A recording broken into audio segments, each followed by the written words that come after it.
Samsung Flip 4 in 2024. Napakamura na lang. Yes, I've been using this phone as my second phone dito sa aking iPhone, guys. And ngayon, sasabihin ko sa inyo kung sulit pa nga ba talaga to. Dahil nga guys, compared sa kanyang original price, napakababa na lang po talaga ng bintahan nito ngayon. Kung sa Green Hills ka bibili, meron ka na makukuhang good as new nito sa halagang 20k. Pero sa second hand naman, mas mababa pa dyan. Yes, 50,000 to 60,000 pesos nung nirelease siya. Pero ngayon guys, ang mura na lang. Kaya naman kung nagbabala ka na bumili, we'll definitely finish this video dahil nga magkaroon tayo ng full revisit and review nitong phone na to. And we will start in 3, 2, 1. Let's go!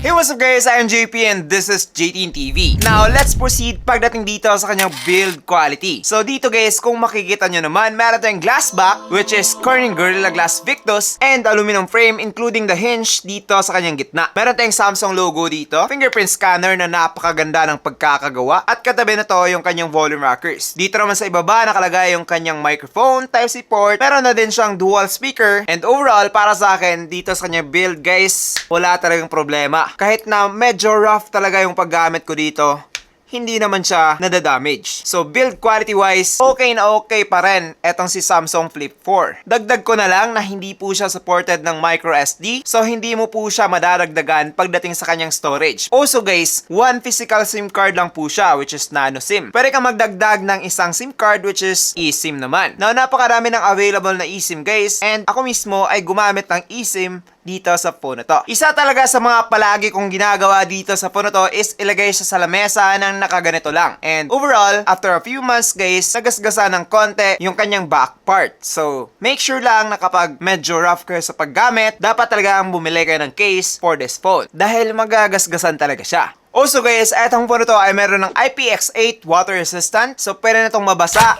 and also malubog ng up to 1.5 meter in 30 minutes. So kung ilulubog nyo to, huwag nyo na talagang kalimutan. Dito naman sa kanyang harapan guys, ito ay meron ng 6.7 inch foldable dynamic AMOLED with 120Hz refresh rate, HDR10+, and up to 1200 nits of peak brightness. Also, it has 1080p Full HD Plus resolution, and para sa akin guys, okay na talaga to. Now, i-mention ko na lang din na hindi po ito glass o di ka naman yung Gorilla Glass which is common sa ating mga smartphone. Ito guys ay plastic lamang po, and it allows the phone to be foldable, which is yun talaga yung mechanism niya. And for me, okay na okay talaga ako dito. Ngayon, yung mga problema ng iba is yung kanyang crease dito sa gitna. But for me guys, kapag naka fully unfolded naman po siya, and also medyo light yung inyong back, and yung pinapanood nyo is light o di ka naman nagpe-Facebook kayo, something like that, or kung light yung wallpaper nyo, tapos nakatingin kayo sa phone ng diretso, hindi nyo naman siya masyadong makikita. Pero guys, kung titingnan nyo talaga ng mabuti, dun nyo pa mapapansin yung kanyang crease. And kapag manonood kayo ng mga dark movies, yun talaga, mas lalabas talaga yung crease nitong phone na to. But for me, okay naman ako dahil nga, ginusto kong magka-folding phone eh. Pero merong mga folding phone ngayon guys na mas bago, sa ibang brand, ay halos wala ng crease. Pero sa Samsung, yung Flip 5 nila, ganun pa rin naman. Meron pa rin crease na makikita dito sa gitna. Nagagandahan talaga ako dito sa software ng Samsung guys, dahil nga of course medyo kakaiba talaga to compared sa mga normal lang na phone. Meron kayong magagawa dito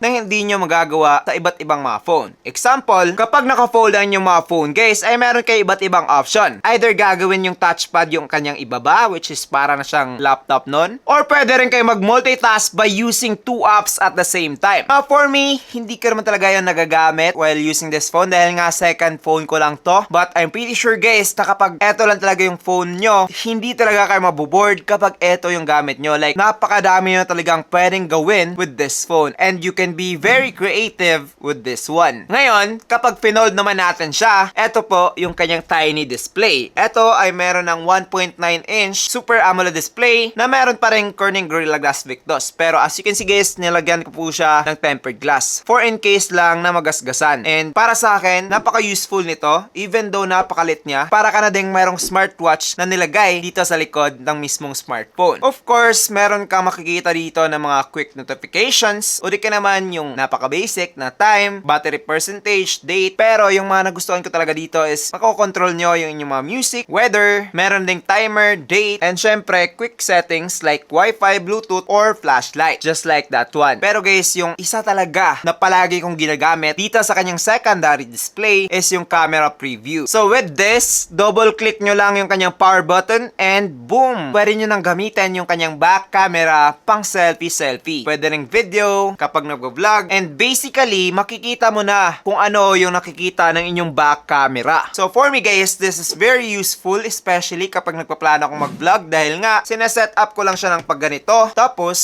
tingin-tingin lang sa camera kung ano yung mukha ko dito, and overall that's it. Napaka-simple lang. Actually, hindi ko na talaga nagagamit yung kanyang selfie camera guys dahil nga dito na ako palagi sa kanyang back camera. Syempre, it's because mas maganda talagang gamitin yung camera na to. Dito naman tayo sa kanyang performance. So, eto guys, yung tanong ng karamihan. Nag-perform pa ba etong phone na to after 2 years? Well, definitely, yes na yes. This phone is upgradable to the latest OS, and pagdating sa kanyang processor guys, eto ay mayroong Qualcomm Snapdragon 8 Plus Gen 1, which is 4 nanometers, with octa-core CPU up to 3.19 GHz, and Adreno 730 naman pagdating sa kanyang GPU. So, yung processor nito guys, ay parang pang flagship na at that time. Syempre, mas maganda yung mga flagship natin ngayon, pero guys, yung flagship ng 2022 is much better than the mid-range smartphones na ngayon lang nilabas. Yes, I said that right. Pagdating sa kanyang performance guys, hindi ka talaga bibiguin nitong phone na to. Sa Antutu pa lang, meron na siyang 1 million plus na points pagdating dito, which is again, much better than the newest mid-range phones ngayong 2024. Kapag kayo ay mahilig maglaro, well definitely, mag-enjoy talaga kayo dito. Pwede pa kayong mag-flex lang habang naglaro, like, you know, bored kayo, pwede ka naman napatay kayo, and you're like, what is this?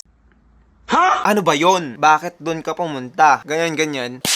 Actually, yun talaga yung ginagawa ko with this phone. Kapag naglalaro ng 8-ball pool, parang pineflex ko siya para makita talaga. Or, kapag nagmo-Mobile Legends naman guys, as you can see, walang lag, walang frame drops, and napaka-playable talaga ng game na to dito sa Samsung Flip 4. Of course, meron pa iba't ibang games na pwedeng laruin. Pero yung Mobile Legends guys, naku, parang wala lang yan with this phone. Ganon po kalakas etong si Samsung Flip 4. Pwede kang maglaro dito ng mas mabigat na games like the Genshin Impact and the Call of Duty and more. Pero guys, mag-expect ka lang na medyo mag-iinit po etong phone ito. So dahil nga sa kanyang build na, you know, putol-putol, hindi po masyadong effective yung kanyang cooling system. And I don't even know kung paano nila nagawa to. Pero guys, napaka-okay na talaga ng kanyang performance. The only bad side lang para sa akin is that medyo madali talaga siyang uminit compared sa mga other phones na merong ganitong processor. Kapag kayo mga casual user lang naman, well definitely, wala nang problema to. Legit, hindi na kayo makaka-experience ng lag, delays, things like that with this phone. Kung gagamitin nyo lang siya social media, text, tawag, mga simple things, okay na talaga etong si Samsung Flip 4 even after 2 years. Now, let's talk about the battery. So, eto guys ay meron lamang 3,700 mAh battery that can last siguro 1 day lang talaga. Pero kapag gamer ka, siguro mga 6 hours lang of gaming with this phone and you're dead. What's up?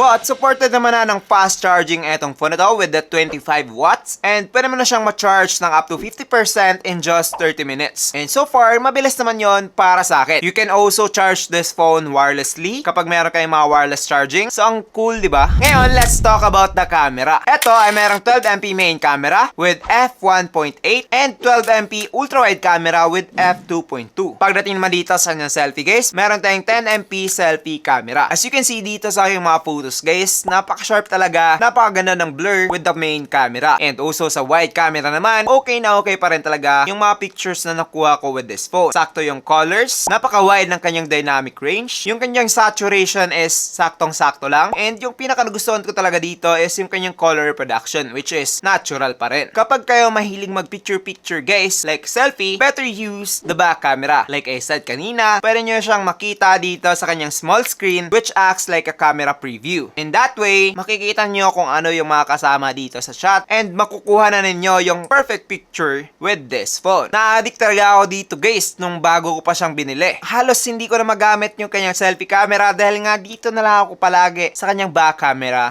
using the small screen. Pero kapag selfie naman, okay pa rin naman yung kanyang mga picture dito. Hindi lang ganun ka-detailed and hindi lang ganun ka-sharp katulad ng mga photo na nakuha ng kanyang back camera. Also, hindi rin ganun ka-accurate yung kanyang color saturation, hindi katulad nung nasa back camera. So, in short guys, kung magsa-selfie lang naman kayo and i-upload nyo sa social media nyo, better use the back camera. Kung hindi nyo naman gusto yung parang paganon ng mga picture, well, pwede nyo naman siyang i-set up guys. Ganyan. So, parang meron ng kumuha ng picture pero naka-timer lang pala.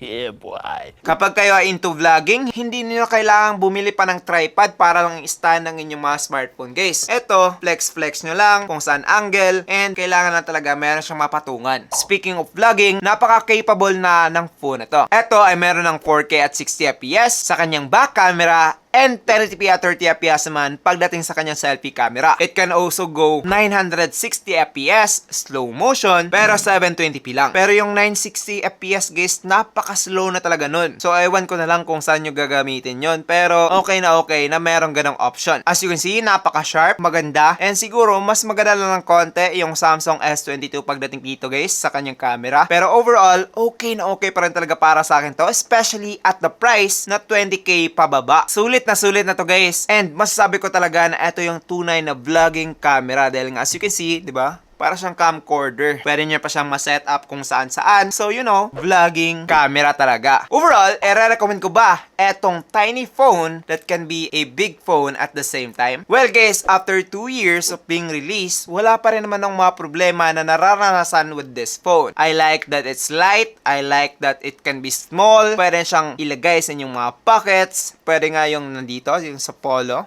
shirt. Complete yung kanyang features. Maganda yung kanyang camera. Malakas yung kanyang processor. Wala akong mga bugs or issues na naranasan. Ito lang talaga yung sinasabi ng iba na issue. Pero nung ginamit ko naman, parang wala lang. Wala akong napapansin. Ito lang kasi yung na-fix sa Samsung Flip 5 guys. Wala na yung gap dito. Nasa sa inyo na talaga yon kung gusto nyo makatipid and gusto nyo na isang techie na type of smartphone which is flippable, you can go with a Samsung Flip 4. Halos wala lang naman siyang pinagbago nung nirelease siya. Goods na goods pa rin talaga siya after 2 years. So for me, overall, worth it pa rin talaga etong phone na to. So I guess that's pretty much it for this video guys. I hope na nag-enjoy kayo. I'm JP and this is JT TV. Marami pa tayong gagawin ng mga flagship phone. Kung pwede pa ba ngayong 2024, kaya naman comment nyo lang kung ano yung mga isa-suggest nyo. So that's it. Thank you for watching and God bless. Bye-bye.